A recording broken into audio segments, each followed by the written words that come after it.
Have you ever wondered why some children are born with ears that hear what others cannot? Why some people feel a pull toward things everyone else runs away from? Why a voice you've never met can call your name and your heart answers before your mind does? These were the questions that quietly followed Nnenna, a 14-year-old girl who had never felt like she completely belonged to the living world. While other children laughed, played, and chased goats across the dusty fields of Umokpara village, Nnenna often sat alone, her gaze drifting toward the line of dark trees at the edge of the land, the forbidden forest, the place no one dared to look at for too long. Nnenna lived with her widowed mother, Mama Adieze, in a small clay house with a thatched roof that always smelt of fresh palm oil and rain. To the villagers, Nnenna was a quiet, harmless girl. But to her mother, she was something more. A child who dreamed too deeply, who sensed too much, who sometimes woke at night whispering things she could not remember the next morning. Some said she inherited the old blood. Others said she was simply different. One Harmattan evening, the village elders gathered under the giant Ogirisi tree, as they did every year, to repeat the ancient warnings. Children of Umokpara, do not go near the forbidden forest. Spirits cry inside it, and anyone who enters never returns. Every child trembled. Every parent nodded. But Nnenna, she felt something shift inside her chest, like a drum beat only she could hear. For as long as she had lived, she had felt watched by those trees. She didn't know why. She only knew one thing. The forest was not silent. It breathed. That night, as the moon hung low, like a broken lantern in the sky, Nnenna lay on her raffia mat, trying to sleep. The wind was unusually cold. Too cold. It crept under the door like a whisper. Then she heard it. A faint sound. Soft at first, almost like a cough. Then gradually, painfully, becoming a child's cry. Nnenna, the voice trembled. Nnenna, help me. Her eyes flew open. Her breath caught in her throat. The voice sounded close, too close. Yet it echoed like it came from far inside the forest. She sat up, her heart thudding loudly. Was she dreaming? Was the wind mocking her? Or had the spirits finally chosen to speak? And to her of all people? Nnenna, please. This time the cry was sharper, desperate, like the last breath of someone drowning. Fear washed over her, but something stronger, an instinct she couldn't understand, made her rise to her feet. She rushed to her mother's room. Mama, someone is calling me, she whispered, shaking. A child. He said my name. Mama Adieze froze. Her eyes widened with the fear Nnenna had never seen before. She grabbed her daughter's shoulders tightly, almost painfully. Don't ever say that again, she hissed. Do you hear me? Keep away from that forest before it takes you too. But as she spoke, Nnenna heard it again. A weak cry, echoing at the edge of the night. Calling her. Only her. Morning arrived, but the memory of the midnight cry clung to Nnenna like the scent of smoke after a fire. She moved through the village with shadows under her eyes, trying to shake off the fear, but the voice had settled deep inside her bones. Umokpara was buzzing with excitement. The new yam festival was only a day away, and everyone was preparing. Women pounded yam in long wooden mortars. The aroma of roasted palm nuts filled the air. Children rehearsed dances while the men decorated the square with palm fronds and bright cloths. The sound of talking drums echoed across the village. Deep, rhythmic, ancient. Ta, ta, ta. Do, do, do. The drums spoke, praising the ancestors and blessing the harvest. But to Nnenna, the drums were not alone. Each beat carried something underneath. A cry, soft but growing, invisible yet piercing through the noise. Nnenna, help me. She gripped her chest, stumbling slightly. The drummer paused and glanced at her confused. To everyone else, the drums were joyful. Only Nnenna heard the sorrow buried beneath them. Her mother noticed her trembling hands and said, Nnenna, are you all right? She nodded quickly. I'm fine, Mama. But she was not fine, because that night, the visions began. The first one hit her while she was fetching water from the stream. The world around her flickered, like the sky blinked. Suddenly, she wasn't beside the stream anymore. She saw flashes, a small child tangled in thick thorny vines, an ancient tree, huge and cracked, with thick sap dripping down its trunk like tears, crying, actually crying. Then just as quickly, she was back by the stream, her bowl overflowing. She dropped it, gasping for air. What was happening to her? The second vision came at sunset. She was grinding pepper when the mortar disappeared. In a blink, she was standing deep inside the forbidden forest. She could hear the leaves whispering. The ground beneath her feet pulsed like a heartbeat. Something was calling her. Then she woke up on the ground, her mother shaking her. The visions were becoming too strong to ignore, too real, too intentional. Mama's fear also grew. That evening, Mama Adeze pulled Nnenna into their hut and shut the door. Her hands trembled as she lit the oil lamp. Tell me the truth, Mama. Has the voice come again? Nnenna swallowed. Yes, Mama. Her mother sank onto the mat, covering her face. I was afraid of this day. I prayed it would never come. Nnenna stepped closer. Mama, why me? Why is the forest calling me? Her mother lifted her eyes, filled with a pain so deep it seemed older than her. Because your grandmother heard the same voice, she whispered. She went into that forest and never returned. The room fell silent. Nnenna felt the air leave her lungs. My grandmother, she whispered. Why would she enter? Her mother shook her head quickly, eyes darting like someone hiding too many secrets.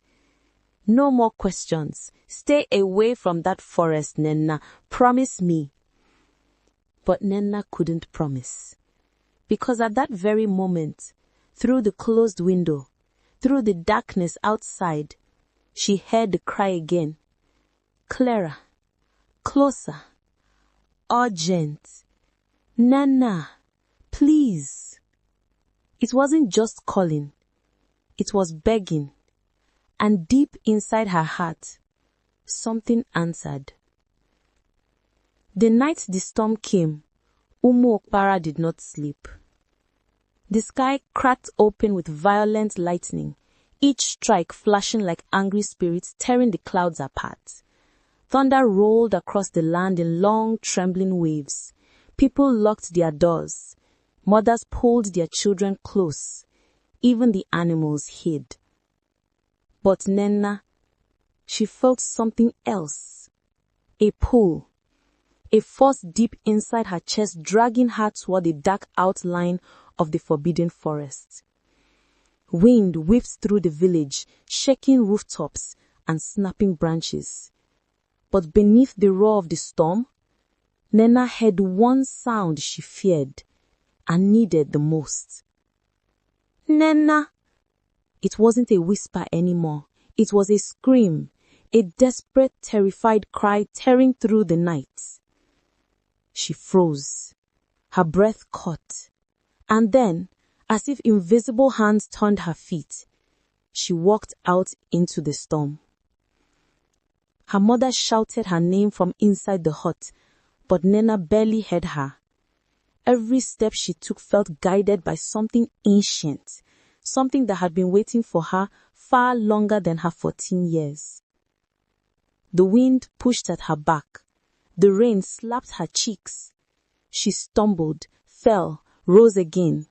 The lightning illuminated the forest edges, making the trees look like tall spirits standing guard. But Nnenna wasn't afraid. She felt summoned. The moment she crossed the boundary into the forbidden forest, everything changed. The storm's roar faded into a low hum. The air became warm, almost gentle. The rain stopped instantly, like the forest refused to let the storm touch her. The trees shifted, not swaying from wind, but bending toward her, as if bowing. Their branches stretched overhead, forming a long arc that guided her deeper into the forest. Strange insects with glowing green wings floated around her, lighting her path like floating lanterns. Their hum was soft, melodious, almost like a lullaby. With each step, Nnenna felt eyes on her, not human eyes, something older, something waiting. The forest breathed. She could feel it. With every heartbeat, the ground pulsed faintly beneath her feet. But she continued walking. Her spirit pulled deeper and deeper until she reached a massive clearing.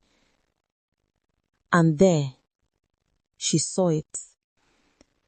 Under the ancient crying tree, its trunk cracked, its back shimmering with what looked like tears, sat a small boy.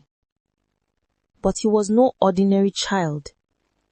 His legs dissolved into thin mist, swirling gently above the ground. His arms shimmered like smoke trying to hold shape.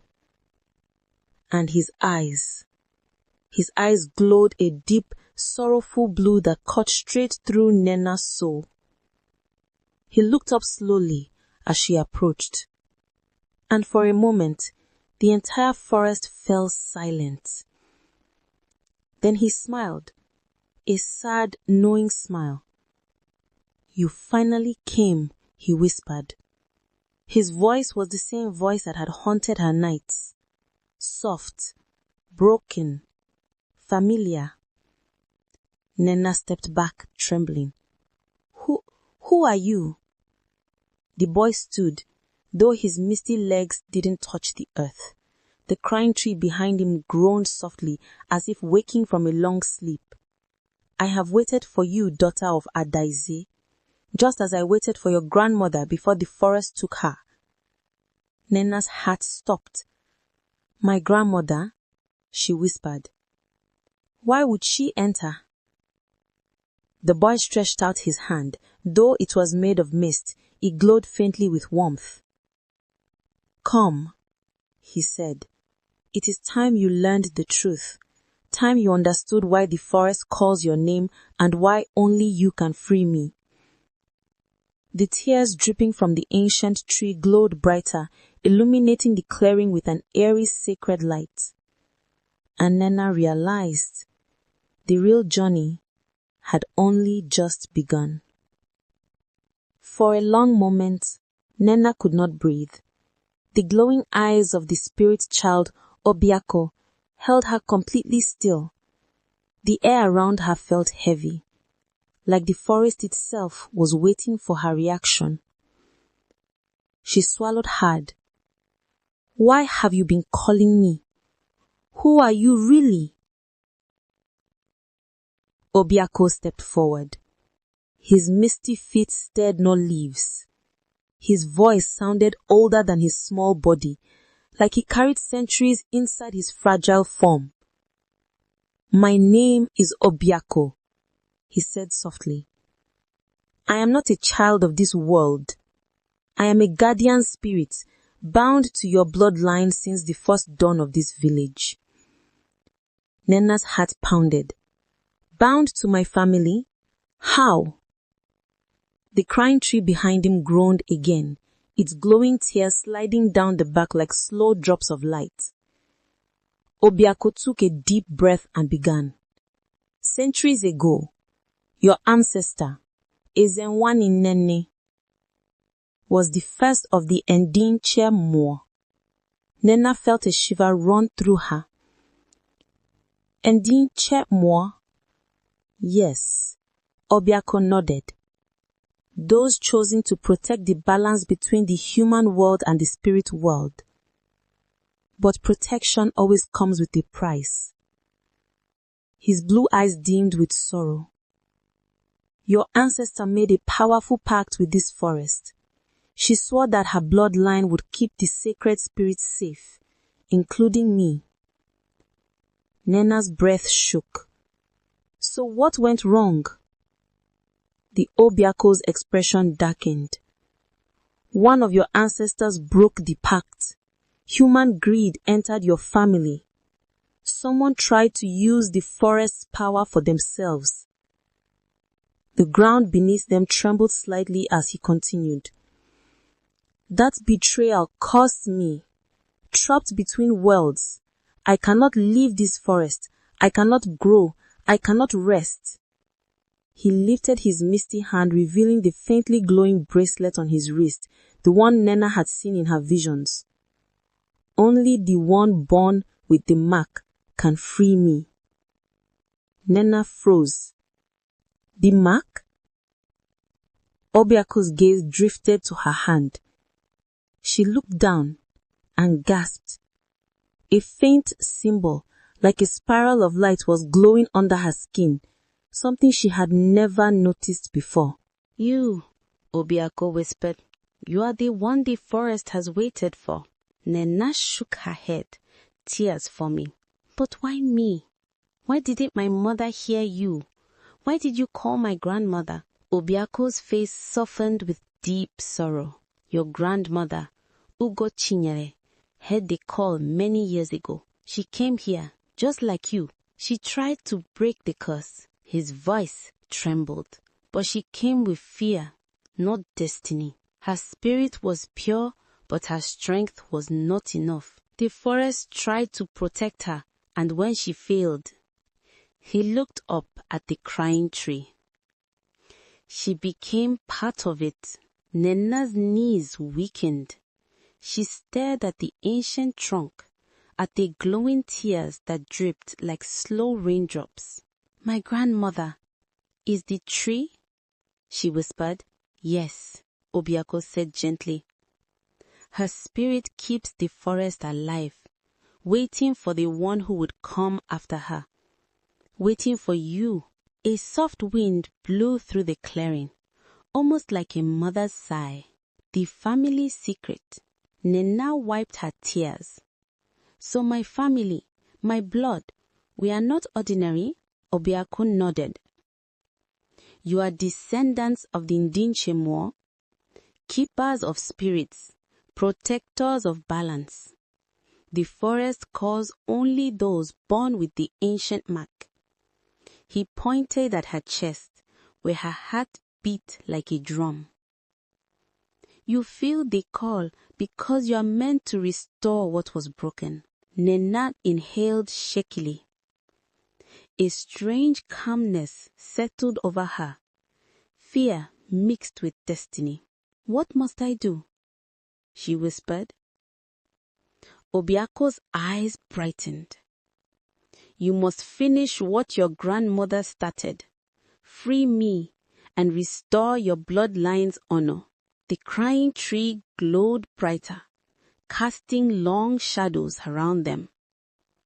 And Nnenna knew her life had changed forever. The air changed the moment Nnenna asked, "What must I do?" The forest darkened, not with fear, but with ancient seriousness. The glowing insects dimmed their lights. The crying tree trembled, and his tears doubled, dripping faster like it knew what Nnenna was about to face. Obiako pointed to the crack running down the center of the ancient tree. Inside this tree lies the golden tear. It is the heart of the forest and the key to my freedom. Nnenna stepped closer, feeling cold air spill from the crack like breath from another world.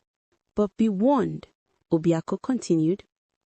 The golden tear is guarded by a shadow born from the broken promise your ancestors made. It will try to confuse you. It will show you what you fear most. Nnenna swallowed, but she nodded. I'm ready. Obiako looked at her with fragile hope. To break the curse, you must retrieve the golden tear, face the shadow, and speak the ancestral incantation only the Ndinche can pronounce. The moment she placed her hand on the crying tree's bark, the forest erupted in a low hum. The crack widened, glowing gold from within. Nnenna took a deep breath and stepped inside. Darkness swallowed her instantly. Not ordinary darkness. This one felt alive.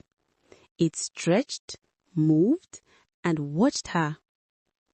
A faint glow pulsed ahead, guiding her toward the golden tear, resting on a pedestal of roots. But before she reached it, the darkness thickened and lifted itself into shape.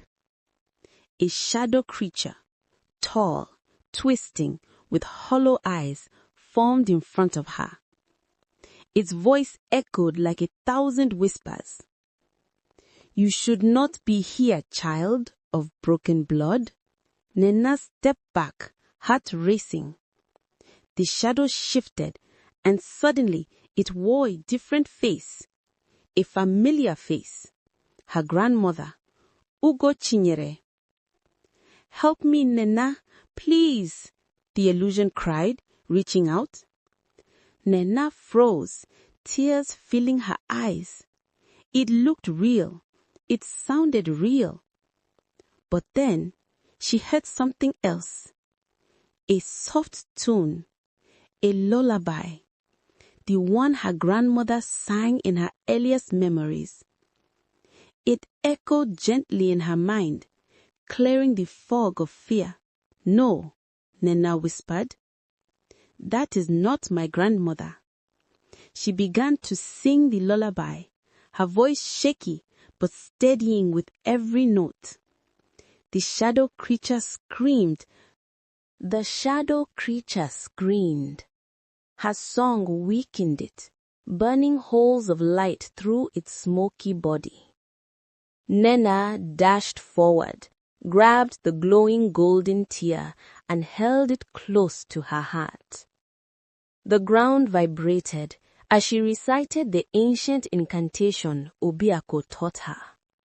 Mo di nooya, po dun, po udo, po ezioku. Light exploded from her chest, tearing through the shadow. The curse began to break. And somewhere outside, the forest took its first full breath in centuries. The forest path, once a place of fear and whispered warnings, now felt like a gentle welcome as Nnenna stepped out from between the glowing silver trees. She carried with her the quiet confidence of someone who had seen the world behind the veil and survived it. The moment her foot touched the village boundary, a wave of silence washed across the compound. The villagers froze. Children who had been playing with dusty stones dropped them. Women pounding yam paused mid-strike. Men sitting beneath the old kola tree stood up slowly, their eyes wide with disbelief. Someone whispered, "Is that Nnenna?" Another voice answered shakily, "But she entered the forbidden forest. No one survives that." A heartbeat later, the village erupted. People ran toward her, some in awe, some in fear, some simply staring. For the first time in 70 years, the forest behind her was silent. No cries, no shadows, no curses creeping through the air. Its silence alone was enough to prove a miracle had taken place. But before anyone could reach her, one person did. Her mother. She burst through the crowd, wrapper half-tied, tears streaming down her face. She grabbed Nnenna, pulling her into a trembling embrace so tight it nearly took the girl's breath away. "My child," her mother cried. "My Nnenna, I thought the forest swallowed you." Nnenna held her tightly. "Mama, I'm here. I'm truly here." Her mother pulled back, cupping her face. "Your grandmother would be proud. You have done what none of us could. You ended our family's curse." The villagers gathered around them, unsure whether to bow, celebrate, or simply stare. But then, the oldest elder, Mama Ukadi, the village historian, stepped forward. Her walking stick tapped the ground as she circled Nnenna slowly, studying her from head to toe. "Child," she said, voice deep and ancient, "the cries stopped the moment you crossed back into the village. Speak. What happened inside the forest?" Nnenna lifted her eyes to the crowd, her voice steady. "The spirit boy, Obiaku, has been freed. The curse was broken. The forest is no longer a place of death. It is alive again." Mamas rose instantly. "Is she saying the forest is safe? Can we farm there again? Will the spirits attack us?" But Mama Ukadi lifted her hand, silencing them.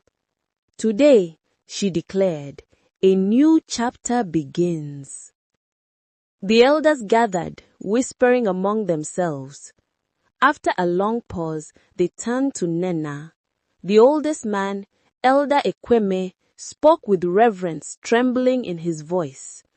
"From this day forward, you are the keeper of the sacred forest, the one chosen to protect its peace and guide its future. The burden your grandmother carried now becomes your crown." A gasp rippled through the villagers. Nnenna's mother pressed her hand to her chest, pride shining through her tears. Drums began to beat. Women started chanting. Children danced around her barefoot. That night, the annual festival, once called the Night of Cries, was renamed the Night of Liberation. Torches lit the sky, and the entire village celebrated Nnenna's bravery. They danced until their feet ached, sang until their voices cracked, and honored the girl who walked into darkness and returned with light. As the flames flickered around her, Nnenna stood tall, no longer just a girl, but a guardian, a keeper of courage, and the one who restored hope to her people. That night, long after the drums quieted and the villagers drifted back to their homes, Nnenna stood at the edge of the now peaceful forest. A soft wind brushed her cheeks, carrying with it the gentle scent of new life. The trees no longer groaned, the shadows no longer whispered. Instead, fireflies danced like tiny lanterns guiding the path ahead. She closed her eyes, and for a moment she felt it again, the heartbeat of the forest syncing with her own. The bond was permanent now. She was its keeper, and it was her responsibility to protect the harmony her grandmother had died trying to restore. A faint glow shimmered from the deep woods. Obiako's spirit, free at last, stood beneath the ancient crying tree, now no longer crying, but glowing with emerald light. He placed a hand over his heart and bowed to her. His voice floated on the wind. "Thank you, daughter of Adaeze. Your courage has healed more than you know." Then he dissolved into a warm burst of light that drifted upward like rising stars.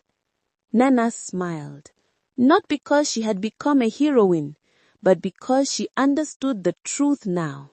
Fear was never her enemy. It had been her teacher. As she turned back toward the village, her final narration echoed softly across the night, settling into the hearts of all who listened. Sometimes, the thing we fear the most is the doorway to our destiny. For courage does not silence fear, it walks through it. And from that day forward, whenever the villagers told the story of the forbidden forest, they no longer spoke of darkness or curses. They spoke of Nnenna, of bravery passed down through blood, of a forest reborn, and of a girl who discovered that destiny often hides behind the very things we run from.